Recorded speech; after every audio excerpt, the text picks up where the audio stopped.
por el método Ashton, de acuerdo con la siguiente información. Tiene un periodo de diseño de 20 años, que normalmente es el periodo casi que mínimo que se utiliza para el diseño de pavimento rígido. La tasa de crecimiento anual del tránsito del 5%, el TPDI, 100 vehículos por día, ya nos está indicando que es una vía más bien de bajo volumen, ¿cierto? 120 vehículos por día, el TPDI, o sea, el tránsito promedio diario inicial. El porcentaje de autos es 90% y el porcentaje de camiones 10%. Significa que en este caso, pues, prácticamente no pasan buses, solo camiones, sino que tiene que ver con tránsito pesado o vehículos comerciales. La calzada es una calzada sencilla que tiene 2 carriles y permite el tránsito en las 2 direcciones. Y se habla que los carriles tienen 330 metros de ancho. En lo que tiene que ver con los camiones, se establecen 3 categorías, de acuerdo a lo que se pone en conteo. Hay camiones de 2 ejes pequeños, camiones de 2 ejes grandes, camiones C3. Y están establecidos los porcentajes relativos de cada uno, el 50% C2P, 25% C2G y 25% C3. Y hay unas cargas representativas para cada clase de camión que se anotan al frente. Por ejemplo, para el caso del camión de 2 ejes pequeños, está una carga del eje delantero direccional de 3 toneladas, del eje posterior de 4. Y para el caso de los vehículos C2G y C3, se va a trabajar con las cargas máximas legales por eje establecidas. Es decir, el eje direccional 6 toneladas, el eje posterior 11 toneladas para el caso de los C2G y para el caso de los C3, eje direccional 6 toneladas y eje tándem 22. Del estudio de suelo se sabe que el CBR es de 4% y se va a utilizar una base, o mejor, una subbase granular de 15 centímetros de espesor, sobre la cual se apoyará la losa del pavimento. El CBR de la subbase pues, deberá cumplir con lo especificado por Invías. En este caso, por ser un tránsito más bien liviano, bajo, se podría utilizar una subbase con CBR de 30, entonces se establece ese requerimiento. En concreto, en su resistencia a la compresión de 4000 PSI, que equivale a 280 kilogramos centímetro cuadrado, y se espera obtener un módulo de rotura para diseño de 40 kilogramos centímetro cuadrado, que equivalen aproximadamente a 570 PSI, que son las unidades utilizadas. El pavimento no va a tener ni bermas de concreto, ni va a contar con pasadores de carga. Es un pavimento prácticamente para una vía residencial, de acuerdo con las características de tránsito mostradas. Es más bien una vía residencial donde hay, digamos, un tránsito más bien bajo de vehículos comerciales. Bajo esas condiciones, vamos a diseñar el pavimento por el método del ASO. Entonces, dentro del procedimiento de diseño hay que determinar las variables, hay que determinar el tránsito de diseño. Tenemos entonces que estimar el número de ejes estándar equivalentes esperados durante el periodo de servicio de la estructura o periodo de diseño. Hay que determinar el modo resiliente de la subrasante y podemos utilizar la expresión 1500 por el CBR, ya conocida por nosotros. La misma que utilizamos para otros métodos de diseño.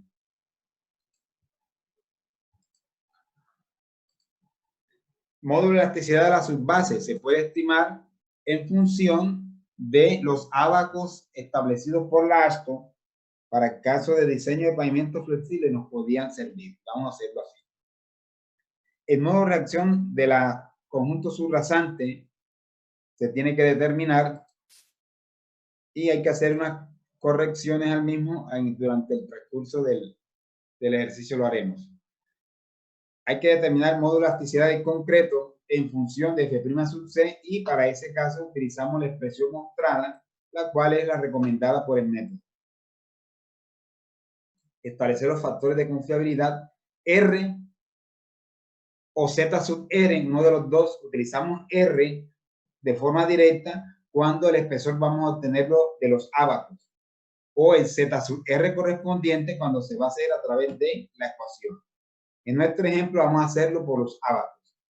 Y ese sub 0 es la función, o mejor, la desviación estándar global que tiene en cuenta las características del pavimento las condiciones de desempeño de la estructura y las incertidumbres asociadas con el tránsito. Y hay unas tablas para determinar. Primero, los factores de serviciabilidad, el inicial, el final, P sub 0, P sub T y la diferencia de ambos, de los dos. Hay que determinar el coeficiente o factor de drenaje y el factor de transferencia de carga. Entonces, vamos a mirar uno por uno cómo hacemos. Primero, tránsito de diseño. El tránsito de diseño se representa a través del número de ejes estándar equivalente. Y podríamos utilizar esta expresión que estamos observando, donde N es el número de ejes estándar, TPDA es tránsito promedio diario anual inicial, FP es un factor de proyección, FS es factor por sentido, factor por carril, porcentaje de vehículos comerciales, el número de días del año, N, el número de años correspondiente al periodo de diseño, y FC es factor camión. El factor de proyección se determina por la expresión de forma de interés compuesto o la otra expresión que está al lado. Esa forma de determinar ese factor de proyección es similar al utilizado en el método de la PCA. O lo podemos hacer a través de una tabla también, como veremos posteriormente.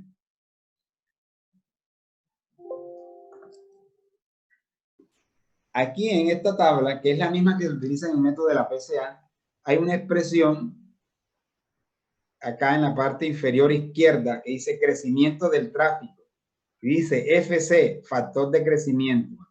Es preferible llamarlo mejor factor de proyección F sub P para no confundirnos con FC, que podría ser factor por carril, o FC, factor camión. Entonces yo generalmente le cambio el nombre y lo denomino FP, factor de proyección. Y ese factor de proyección bien lo podemos determinar por esta expresión o por la fórmula de interés compuesto. Al hacer los cálculos, el valor obtenido con los parámetros de entrada es de aproximadamente 1.62, 1.63, 1.63. Si nosotros hacemos uso de la tabla, esta que está acá, en la tabla dice tasa de crecimiento anual del tránsito y sus correspondientes factores de proyección. Entonces entramos para, ahí está, 20 años. Entramos con 5%, ahí está, 5%, como tasa de crecimiento del tránsito, que es el dato de entrada, y lo confrontamos con el factor de proyección a 20 años y obtenemos que este es 1.6 y ese será el valor entonces a utilizar. Aquí mostramos en esta parte los criterios que considera el método para la distribución por sentido o direccional. Entonces se establece un factor llamado factor por sentido. Y en aquellos casos en los cuales tengamos tránsito bidireccional, se puede asumir que se distribuye 50-50. Por eso es que se habla que FS en ese caso será 0,5. Si la vía es unidireccional, entonces en un sentido el tránsito irá en un 100%. Ese factor por sentido será 1. Y a la derecha hay un ábaco que me permite determinar el factor de carril, y este ábaco tiene sentido en aquellos casos en los cuales existen 2 o más carriles por cada sentido de circulación. En aquellos casos en los cuales tengamos un solo carril por sentido de circulación, automáticamente ese factor por carril es igual a 1, que es el caso del ejemplo que estamos tratando. Es una vía conformada por una sola calzada y 2 carriles. Y es bidireccional, significa que hay un carril disponible para cada sentido. En este caso, entonces, el factor por carril automáticamente es 1 y no es necesario utilizar ese ábaco. ¿Cuándo se utiliza el ábaco? Cuando tenemos dobles calzadas y en cada dirección hay por lo menos 2 carriles. Y entonces, en ese caso, entramos con el TPDA, que es el tránsito promedio diario anual, el cual se obtiene al proyectar, ahí está en el circulito rojo, en el ovalito rojo, a proyectar el tránsito promedio diario inicial en las dos direcciones por el factor de proyección, por el factor por sentido. Entonces, al usted hacer esa operación, lo que va a obtener es el TPDA en una dirección, es decir, el tránsito promedio diario esperado en la mitad del periodo de diseño, en el año correspondiente a la mitad del periodo de diseño y en una dirección. Y entraría entonces con ese parámetro para finalmente determinar cuál es el factor por carril. Pero en este caso, repito, no es necesario hacer esta operación porque tenemos un solo carril en cada sentido, por lo cual el factor por carril será igual a 1.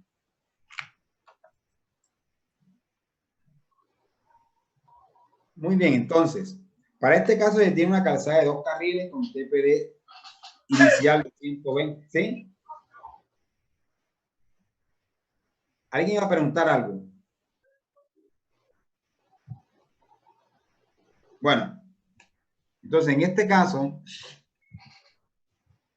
vemos en esta diapositiva que tenemos una calzada única con 2 carriles y al efectuar la operación, en esta parte que estoy señalando con el cursor, obtenemos que el tránsito promedio diario anual es de 96 vehículos por día en una dirección. Porque está afectando el tránsito promedio diario inicial por el factor de proyección, que es 1.60, 120, que es el actual por 1.60, lo proyectas hacia futuro, hacia el año 10, y lo multiplica por el factor por sentido para tenerlo en una sola dirección. Por lo tanto, 96 vehículos por día será el número de vehículos esperados en el carril de diseño en la mitad del periodo de diseño.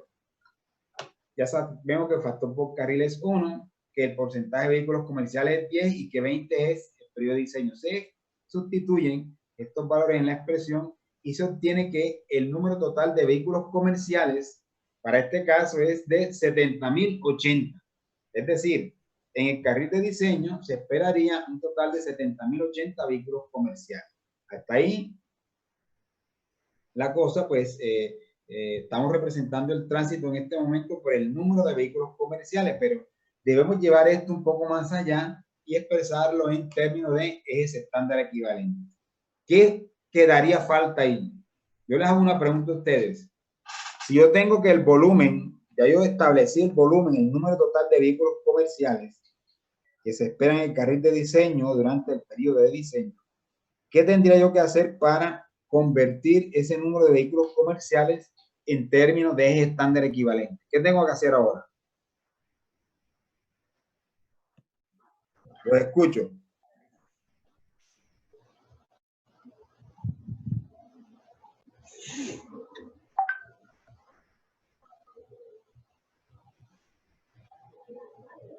No por el factor camión. Tengo que multiplicarlo por el factor camión. Listo. Usted, el paso siguiente es cómo determino factor camión, ¿sí o no? Y una vez determinado el factor camión, simplemente multiplico por el número total de vehículos comerciales y determino entonces el tránsito de diseño. Muy bien. Entonces, continuando con el cálculo del factor camión, tenemos esta primera tablita en donde simplemente estamos haciendo un resumen de las cargas representativas por eje para cada clase de camión. Fíjense, el C2P, el eje 1, que es el direccional, 3 toneladas, y el eje posterior, 4 toneladas. El C2 grande, el eje direccional, 6 toneladas, y el eje posterior, 11. Y el C3, el eje direccional, 6 toneladas, y le asignamos las 22 toneladas al eje grande. Y ya aquí hemos hecho el cálculo del factor camión. Ahora, ¿de dónde salen? Ahí están resaltados en ese cuadrito, en ese rectángulo, los resultados obtenidos para el número de ejes o el factor de equivalencia de carga por eje. Factor de equivalencia de carga por eje para cada eje de cada camión. ¿Cómo obtenemos eso? Con la expresión que estamos mostrando ahí, en la parte superior. factor de equivalencia igual a P sub I entre P sub E todo la N. Esto es muy parecido, jóvenes, al procedimiento utilizado por el método ASTO para el caso de pavimento flexible. La diferencia es que allá N toma valor de 4, normalmente decimos que es 4.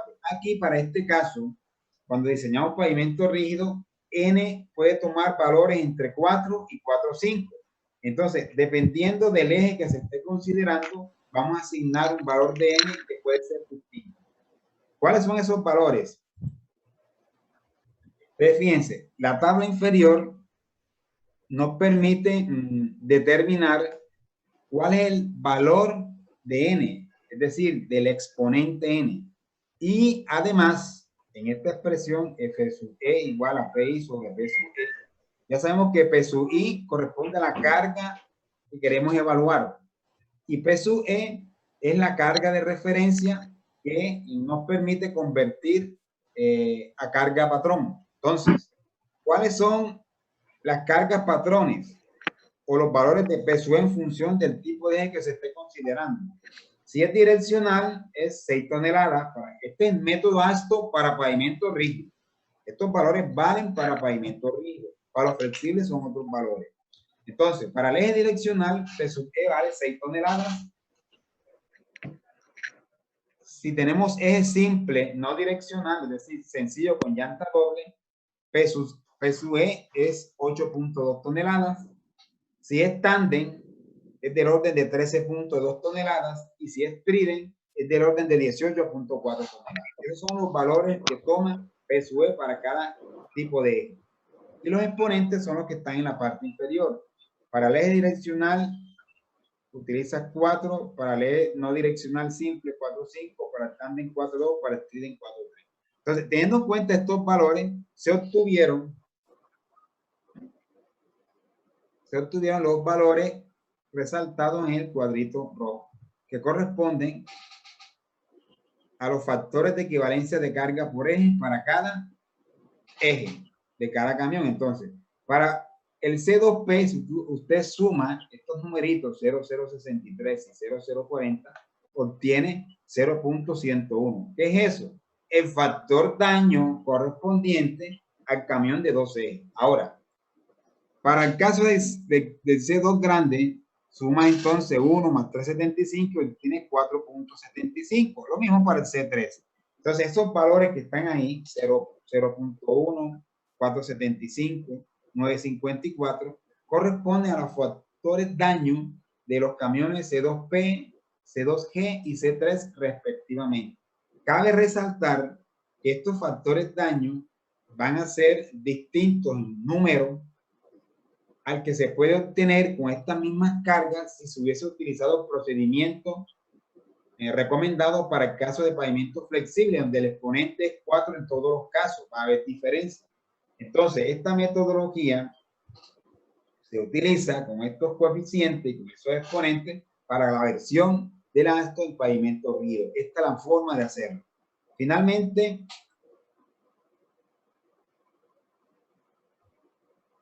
al establecer entonces la ponderación de los factores daños correspondientes a cada camión con el porcentaje de camiones, por ejemplo, 50% por 0,10, 25% por 4,75, 25% por 9,54. Y sumar, estaremos obteniendo la media ponderada, que sería el factor camión que estamos buscando. Ahí está, ese circulito, 3,63. Significa entonces que el factor camión es 3,63.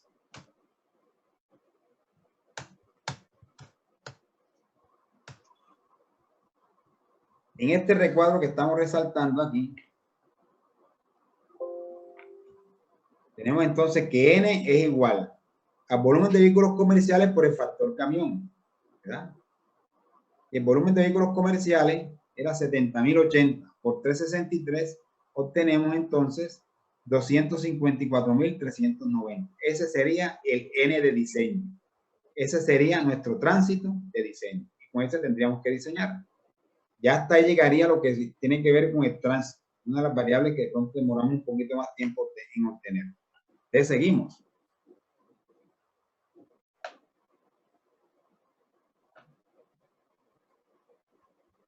Caracterización de la subrasante.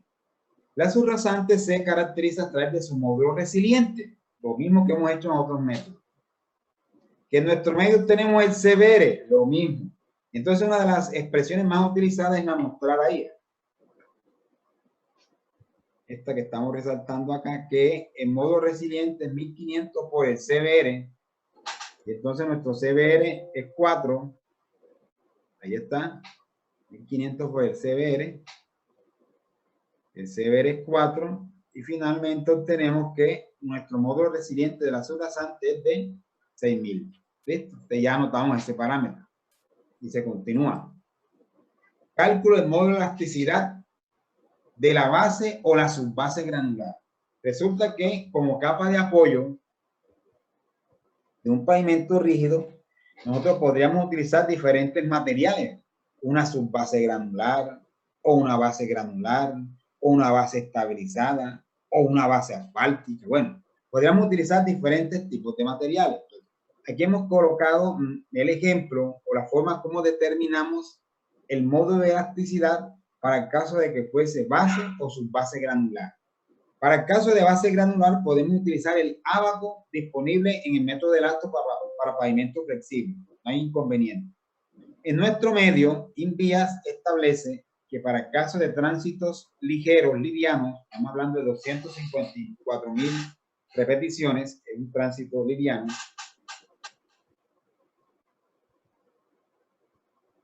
el CBR mínimo de la base es de 80. Entonces, entramos con ese valor de 80 ahí, lo estamos mostrando.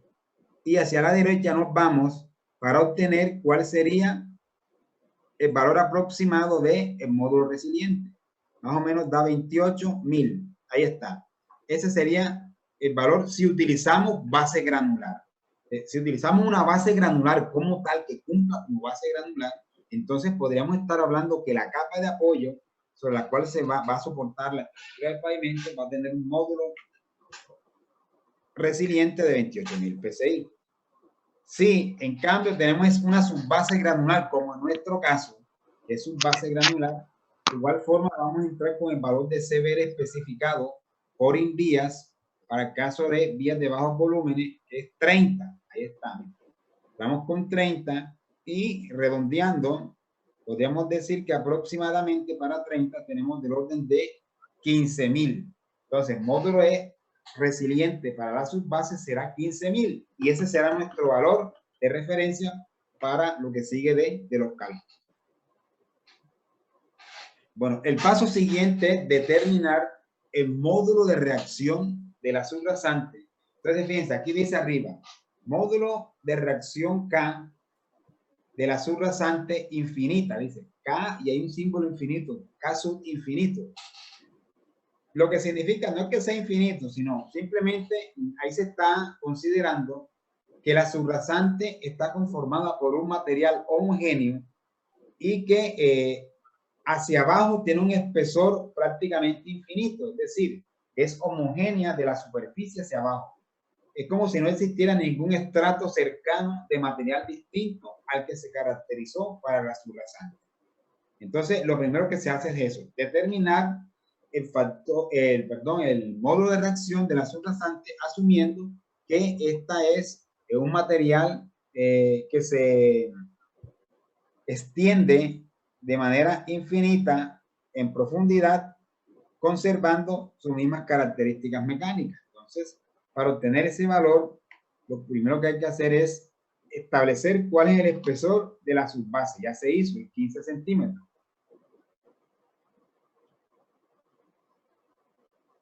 El módulo de elasticidad de la subbase ya vimos que era 15.000 PSI, ya lo vimos. Y el módulo resiliente de la subrasante, 6.000, son datos de entrada. Ahora sí, ¿qué hacemos con el ábaco? Lo primero que hacemos es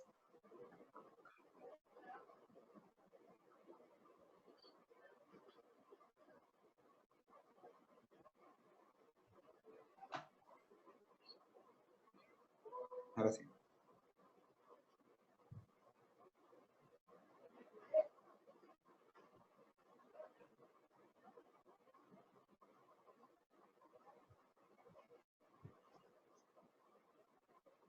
Ahora sí. Lo primero que hacemos es, ahí estamos, señalar cuál es en la línea superior izquierda, esa parte que está ahí, hace referencia al módulo de elasticidad o módulo resiliente de la subbase. Como es 15.000, tomamos la línea de 15.000 que la estamos resaltando en rojo. ¿Listo? Paso siguiente, entramos con el espesor de la subbase, que en este caso es aproximadamente 5.9, casi 6 pulgadas, y cortamos esa curva. Ahí está.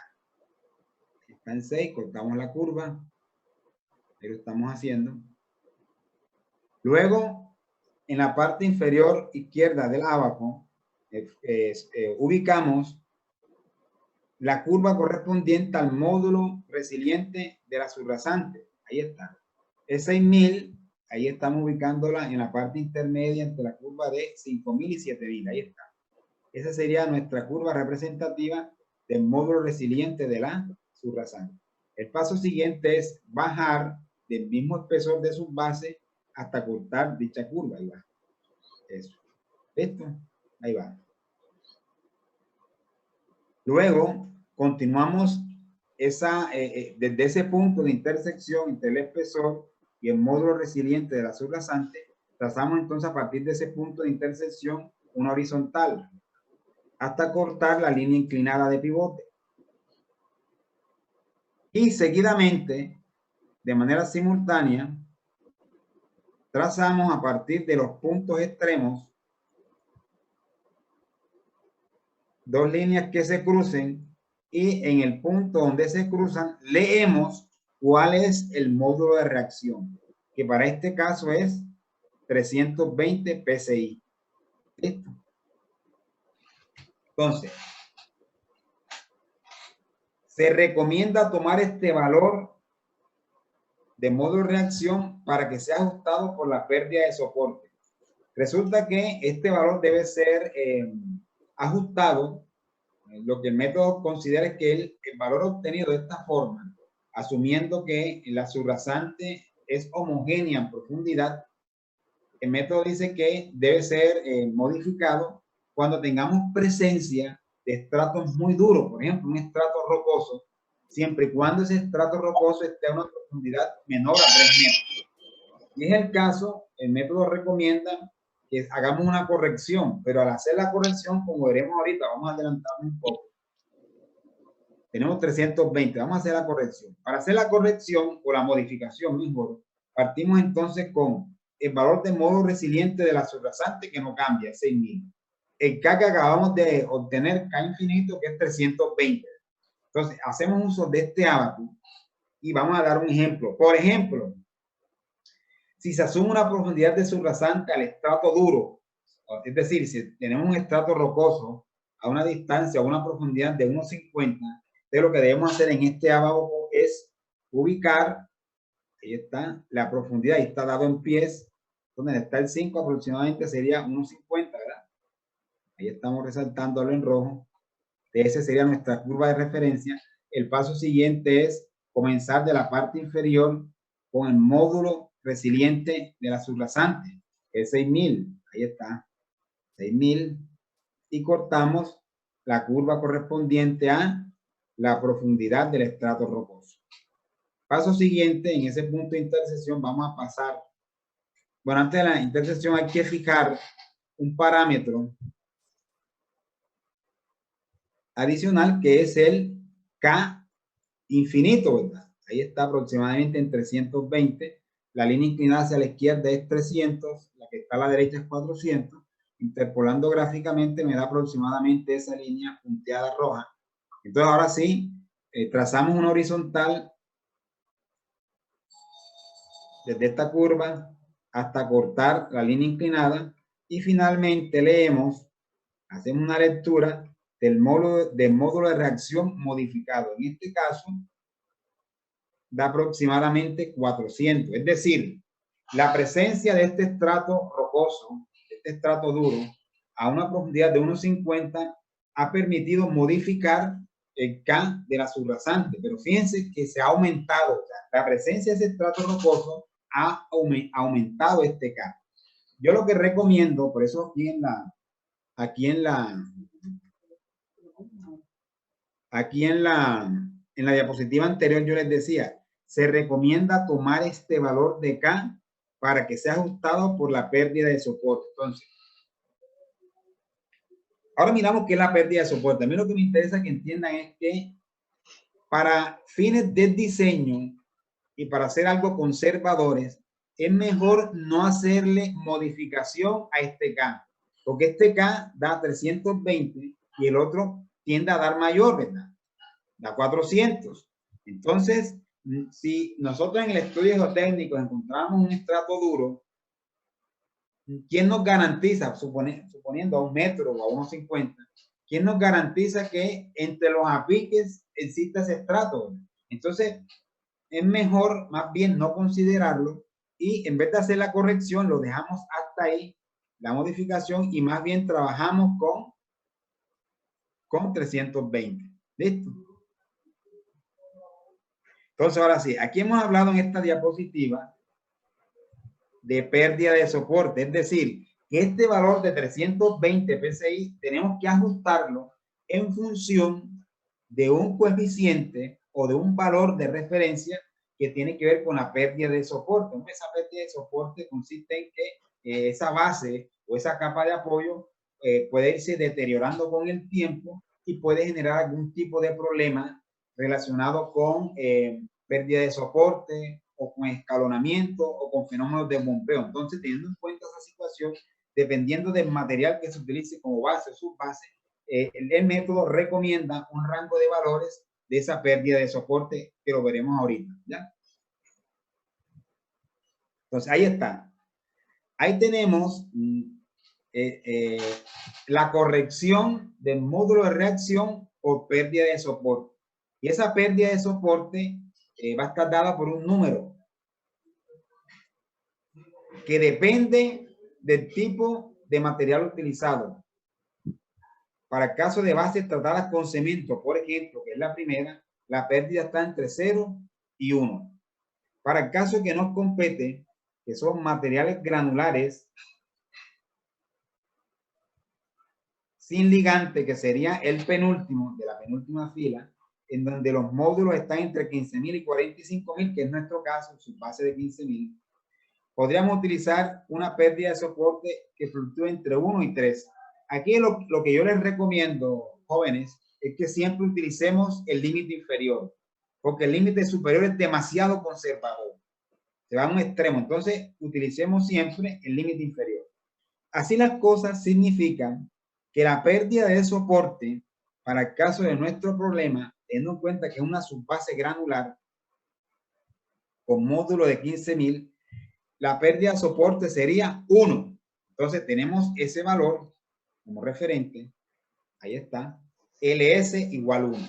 Ya sabemos que LS es igual 1. Ahora sí, vamos a hacer una corrección del módulo de reacción infinito. ¿Se acuerdan? Desde 320, ahí lo estamos viendo en la parte superior derecha. Tenemos que LS es 1, pérdida de soporte 1 por el tipo de material utilizado, y que el K era 320. Esta corrección que vamos a hacer nos va a permitir obtener ahora sí el K de diseño. Entonces entramos con, primero identificamos la línea que vamos a cortar, que es LS igual 1, ahí está, resaltada en rojo. Luego entramos con el valor correspondiente al K infinito, que es 320. Cortamos la línea, nos vamos horizontal y acá a la izquierda leemos en esta escala cuál sería el módulo de reacción para diseño, que es 110. Ahora sí, con este procedimiento obtenemos finalmente nuestro K de diseño, 110 PSI, y anotamos ese valor. Y seguimos. Cálculo del módulo de elasticidad de concreto. La ASTO recomienda que sigamos esta expresión que está acá, de que el módulo de elasticidad de concreto es igual a 57.000 por F' sub C a la 0,5 o raíz cuadrada de F' sub C, que es lo mismo.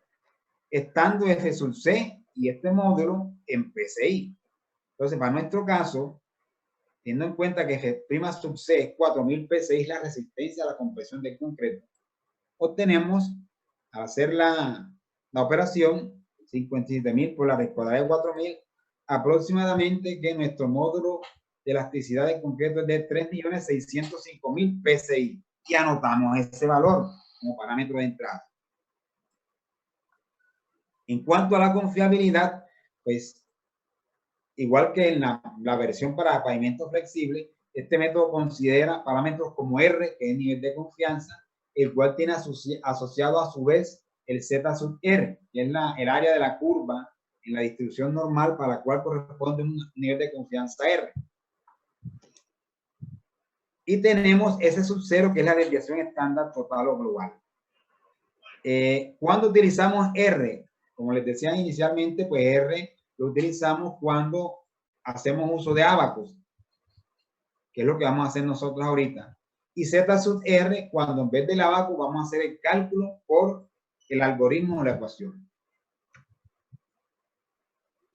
¿Cuáles son los valores típicos de S sub 0? Ahí están, miren. Ahí están para las dos versiones, pavimento rígido y flexible. Nos interesa el rígido, entonces para el pavimento rígido está entre 0.34 y 0.39. Para fin de nuestro ejemplo vamos a usar 0.34. Ahí está. Y anotamos ese valor. 0.34 es S sub 0. En cuanto a los niveles de confiabilidad, en la tabla inferior, la tabla 1.3, va a depender entonces del tipo de vía y si estamos en zona urbana o zona rural. Entonces, como es se supone que es una calle, lo que estamos diseñando, en pavimento de una calle, pues vemos que para vías locales es equivalente a vías residenciales. Para vías locales, más bien de bajo tránsito de vehículos comerciales, podemos utilizar un nivel de confianza entre 50 y 80. Vamos a ser conservadores y utilicemos 80. ¿Listo? Y ese valor lo anotamos. Entonces, si vamos a diseñar por el abaco, R es 80.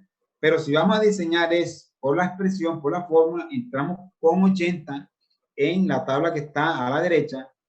Ahí está. Y obtenemos entonces de esa forma el valor de Z sub R, que es menos 0.841. Ya, perfecto. Ese sería entonces los parámetros asociados a la confiabilidad.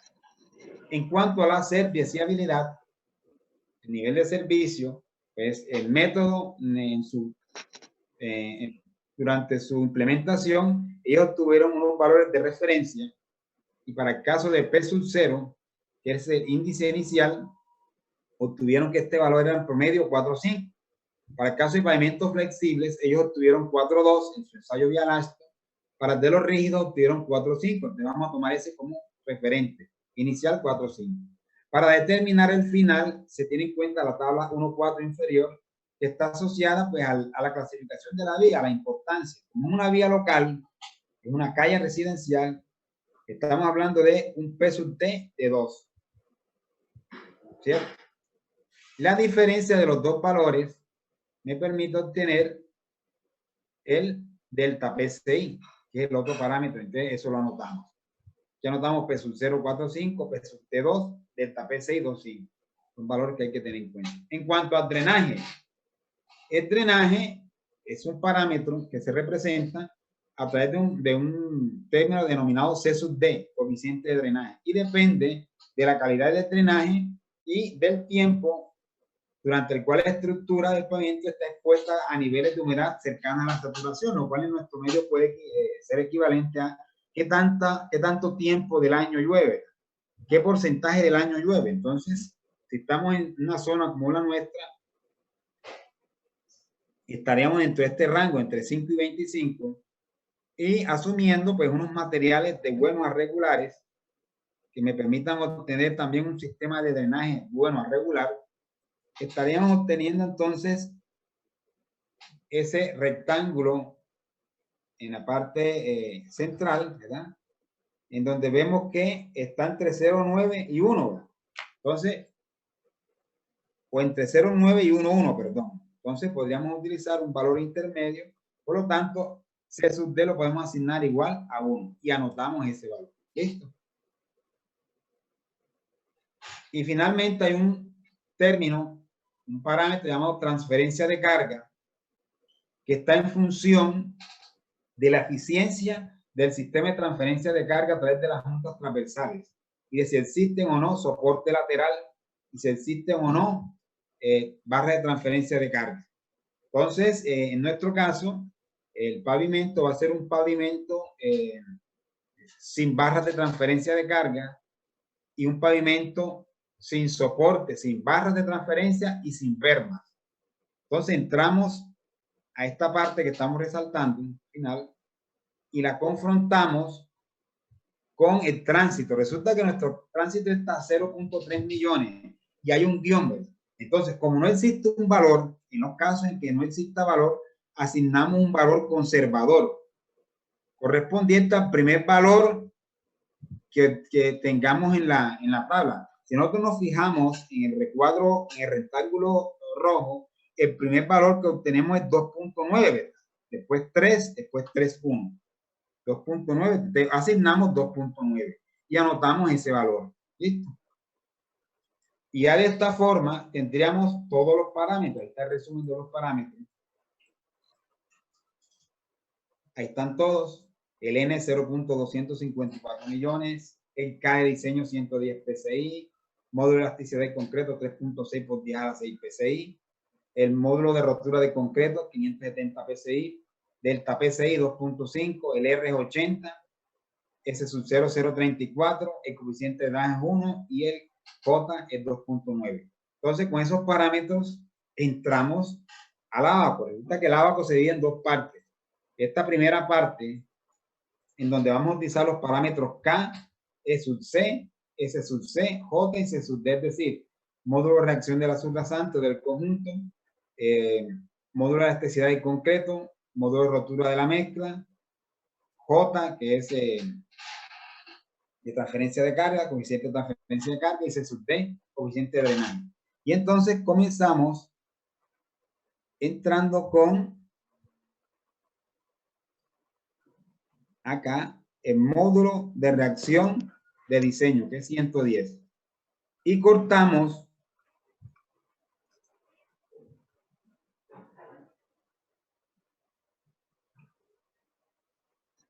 el módulo de elasticidad, la curva correspondiente al módulo de elasticidad del concreto. Ahí está. Y nos vamos horizontalmente hasta la parte extrema del recuadro, parte derecha, y de ahí entonces pasamos una recta que pase por a través del módulo de rotura del concreto, que es de 570 PSI. Ya se ha fijado ese valor aproximado y llegamos hasta la línea TL. Y en esa línea comenzamos en el extremo de la flecha, trazando una línea que pase a través de J, que es 2.9, es decir, del coeficiente relacionado con la transferencia de carga. Ubicamos 2.9 y pasamos esta línea hasta esta otra TL. Luego ubicamos el coeficiente de drenaje, es 1, y finalmente obtenemos el punto, leemos el punto en la escala derecha. ML, match line, ML es del orden de 73. ¿Ves? Tenemos eso y lo anotamos, 73. Entonces, con ese numerito vamos a la segunda parte del ábaco. Y aquí estamos señalando en este ábaco por donde entramos. Ahí está, 73. Y entonces ubicamos ahora... Profe, Dígame. profe, buenas tardes. Disculpe que le interrumpe. Lo que Tranquila, pasa es dime. que me toca desconectarme porque tengo parcial a la 1 y pues yo las clases donde una tía y debo ir a mi casa para almorzar. Listo, tranquila, no te preocupes. Tranquila, y tranquila. regresar de nuevo, bueno, No te preocupes. para el Tranquila. parcial. Bueno, Okay, profe, gracias. Bueno, entonces aquí entramos con 73 y fijamos el delta P6 que es 2.5 y trazamos esta línea. Ahí va la línea. Luego nos vamos horizontal. Bueno, antes de irnos horizontal, perdón, tenemos que ir hacia el otro extremo, la parte inferior, y ubicamos aquí a partir del R, que es 80. No se ve bien, pero en la parte inferior es el R. Y entonces pasamos una línea que comienza en R igual a 80 y pase a través de S sub 0 igual 0.34. Ahí está. Esto no se nota bien, pero sí es eso que está haciendo. Y luego pasamos otra línea que pase del extremo de esa flechita que acabamos de trazar y pase a través del tránsito de diseño que es 254.000. Ahí está. Esto. Y ahora sí, finalmente, a partir de los extremos de esas últimas líneas, trazamos una línea horizontal en la parte superior y una línea vertical de la inferior, de esta forma, ¿ya? Y leemos cuál es el espesor de diseño. Al hacer la lectura cae en 5 pulgadas, que equivale aproximadamente a 13 centímetros. Y finalmente ese sería el espesor de diseño por el método de la ASCII, 13 centímetros. Para fines comparativos, me he permitido hacer los cálculos teniendo en cuenta los parámetros correspondientes para el método de diseño de la PCA y obtuve esto, joven. ¿Qué obtuve? Que para un espesor de 20 centímetros, el daño por fatiga, era de 89% y por erosión 11%. Es decir, que por el método de la PCA el espesor requerido es 20 y por el de la ASTO es 13. La diferencia es del cielo a la tierra. Yo por eso les he comentado en algunas ocasiones que yo prefiero, para el caso de los pavimentos rígidos, diseñar por el método de la PCA porque ahí se tienen en cuenta los escalones de carga. En cambio acá en el de la ASTO es estándar equivalente que genera unas condiciones de fuerza y de formación particulares para esa carga. En cambio, cuando yo tengo en cuenta los escalones de carga, yo para cada escalón estoy midiendo el efecto generado para ese escalón. Entonces, es mucho más congruente con lo que sucede en la realidad, teniendo en cuenta que el tránsito es muy heterogéneo. Entonces, finalmente, eso era lo que les quería mostrar del ejemplo. Ya se los colgué a la plataforma. Ya se los colgué. Entonces, eso sería lo que ustedes me irían a hacer en el taller, ¿verdad?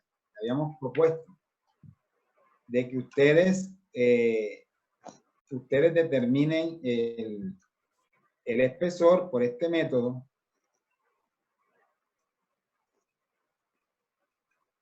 El espesor por este método y lo comparen con el de la PCA. No sé si hay alguna inquietud. Profesor, si pudiese regresar a la diapositiva anterior un momentico.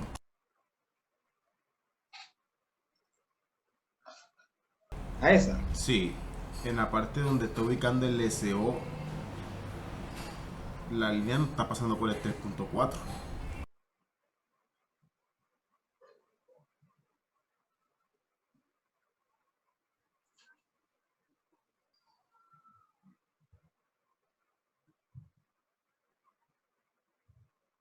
Bueno, ahí está un poquito corrida, ciertamente. Habría que hacer una corrección. Bueno, hagámosla ver. Yo no sé si fue que la corrí ahora. Bueno, miremos a ver.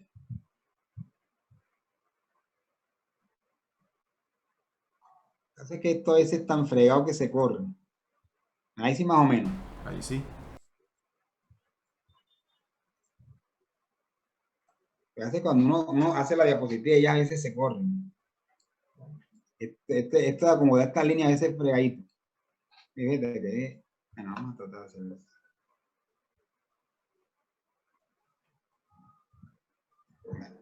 Y aquí en el tránsito es 0.254. Vamos a rodarle un poquito acá. Así lo rodo acá.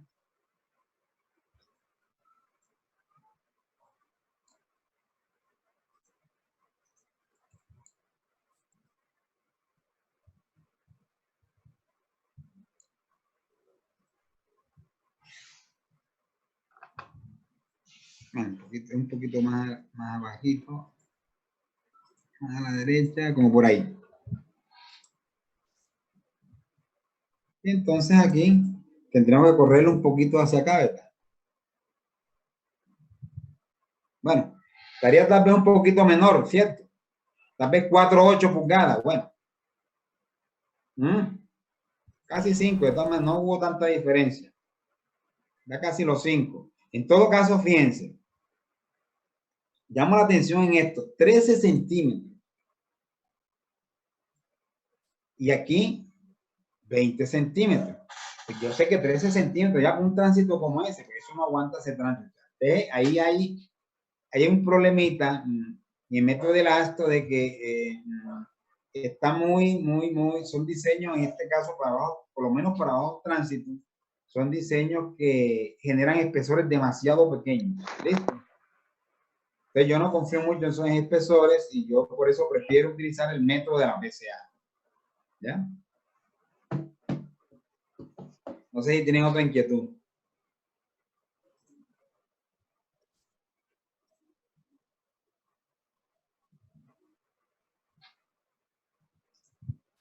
Profesor, en cuanto a los datos iniciales de, por ejemplo, el crecimiento lo vamos a coger nosotros arbitrariamente o...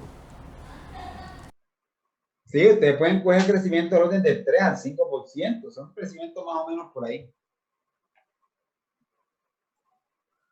Bueno, profesor. O sea, ustedes los parámetros van a colocar con buen criterio. Ya, fíjense, por eso les coloqué este ejemplo, incluso que es un ejemplo como para calles residenciales, para que ustedes tengan más o menos una guía.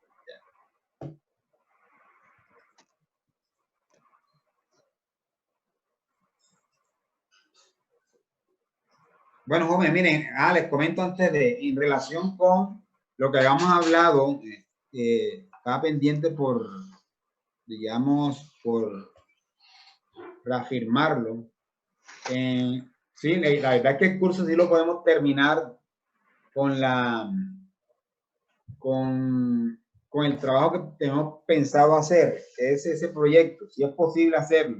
Y eso podría reemplazar la parte de práctica y de esa manera terminar el 100% del curso. No hay inconveniente en eso. ¿Ya? Entonces, nosotros habíamos fijado una fecha. Yo no les había a ustedes, pues, no les había querido todavía subir el proyecto para no empachar tanto la cosa. Quería primero explicarles esta parte. Y entonces hemos fijado hasta ahora 1 de junio, ¿cierto? La entrega. ¿Cierto que está así? Entonces, yo en el día de hoy les estaré montando ya en las horas de la tarde en la plataforma cuáles son los datos digamos, de ese proyecto, de ese diseño, de ese estudio de caso, para que ustedes en grupo de 3 lo presenten. Seguir con lo que habíamos dicho, se sustenta en grupos de 3 lo que habíamos hablado. Y entonces, nosotros tenemos el día martes, nos encontramos en la hora de clase, para resolver cualquier inquietud que tengan. Y ya la semana siguiente, creo que así es. Sí, así. Sí, así es. El martes 19 nos encontramos en las horas de clase. Para cualquier duda que tengan en relación con ese trabajo, ahí se habla. Y ya en la semana siguiente sigue el examen. Ese sería todo lo que tendríamos que, digamos, lo pendiente. El examen que es 26, en martes que viene nos reunimos, pues es una reunión corta, diría que tal vez 1 hora, de 6 a 7, y ahí de pronto dudas que tengan de ese trabajo se resuelven. Y la idea es que ustedes pues desarrollen su trabajo, hagan su examen la semana siguiente y se entrega el lunes 1 y se socializa el martes 2, como habíamos estipulado. Entonces yo creo que estamos de acuerdo ya con eso, ¿no?